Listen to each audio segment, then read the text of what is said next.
38,870 నామినేషన్లట. Municipal భాగంగా 3 రోజుల్లో రాష్ట్ర వ్యాప్తంగా దాఖలు. చివరి రోజు భారీగా నమోదు. నేడు నామినేషన్ పత్రాల పరిశీలన. ఫిబ్రవరి 3న ఉపసంహరణకు ఛాన్స్ అట. ముగిసిన మున్సిపల్ నామినేషన్లట. మున్సిపల్ ఎన్నికల్లో కీలకమైన నామినేషన్లు దాఖలు చేసే ప్రక్రియ శుక్రవారం ముగిసింది. చివరి రోజు కావడంతో పెద్ద సంఖ్యలో నేతలు కార్యకర్తలు తరలివచ్చారు.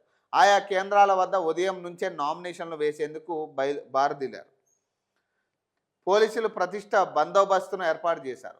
అన్ని రాజకీయ పార్టీలకు చెందిన అభ్యర్థులు పోటాపోటీగా నామినేషన్లు వేశారు. ముఖ్యంగా బీఫామ్ ఇవ్వకపోయినా సాధారణ పత్రాలతోనే నామినేషన్లు సమర్పించారు. ఉపసంహరణ చివరి రోజు వరకు బీఫామ్స్ సమర్పించే అవకాశం ఉంది. కాగా మున్సిపల్ ఎన్నికలకు సంబంధించి ఫిబ్రవరి 11న రాష్ట్రంలో 116 మున్సిపాలిటీలు 7 కార్పొరేషన్లు పోలింగ్ జరగనుంది. మొత్తం 2,996 వార్డులు డివిజన్ల ఎన్నికలు జరగనున్న విషయం తెలిసిందే. ఈ నెల 28, 29, 30 తేదీల్లో నామినేషన్లు స్వీకరించారు. నామినేషన్ ప్రక్రియ ముగియడంతో శనివారం అభ్యర్థులు దాఖలు చేసిన నామినేషన్ పత్రాలను ఎన్నికల అధికారులు పరిశీలించనున్నారు. పత్రాలు సరిగ్గా లేకపోయినా, పోటీ చేసే వార్డులో ఓటరుగా ఉన్నారా లేదా, ప్రపోజర్ కూడా సంబంధిత వార్డులో ఓటరుగా నమోదయి ఉన్నారా లేదా వంటి విషయాలను ఎన్నికల అధికారులు క్షుణ్ణంగా పరిశీలించనున్నారు. అన్ని పత్రాలను పరిశీలించి నామినేషన్ల తుది జాబితాను అధికారులు వెల్లడించనున్నారు.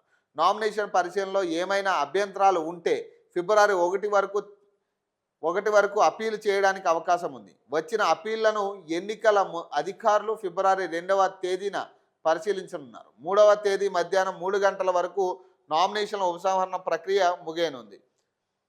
3 గంటల తర్వాత పోటీలో ఉండే అభ్యర్థుల ఫైనల్ జాబితాను ఎన్నికల అధికారులు ప్రకటించనున్నారు. ఫిబ్రవరి 13న ఓట్లను లెక్కించి ఫలితాలు వెల్లడించనున్నారు. ఫిబ్రవరి 16న మేయర్, చైర్పర్సన్ ఎన్నికలు ఉంటుందని ఎలక్షన్ కమిషన్ ఇది వరకు షెడ్యూల్లో ప్రకటించారు. ఇక మొదటి రోజు నామినేషన్లో చూస్తే 890 అభ్యర్థులు, 950 సెట్లు. రెండవ రోజు 7,980 అభ్యర్థులు, 8,326 మంది 26 సెట్లు వేసారు. మూడో రోజు 30,000 అభ్యర్థులు అయితే సెట్లు వచ్చి 35,000. మొత్తం 38,870 అభ్యర్థులు, 44,276 సెట్లు వేశారు.